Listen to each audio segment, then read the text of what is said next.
Alrighty everyone, I wanted to go with a quick tutorial today on how to choose where Microsoft Edge automatically downloads your files to.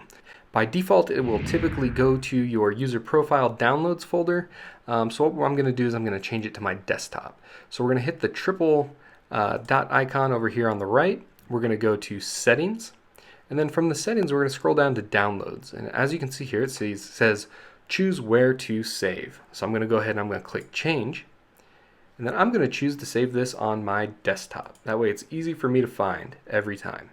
And then from here, once you've had your desktop selected, you hit the select folder button, and now it is going to start downloading here in the future. So to confirm this, I'm just going to click the download button for Notepad++. All right, we see that it finished downloading, and when I minimize Microsoft Edge, we can see there it is right on my desktop. I hope you found this helpful. If you have any questions, make sure to reach out. And as always, like, comment, subscribe down below. And until next time, have a great day.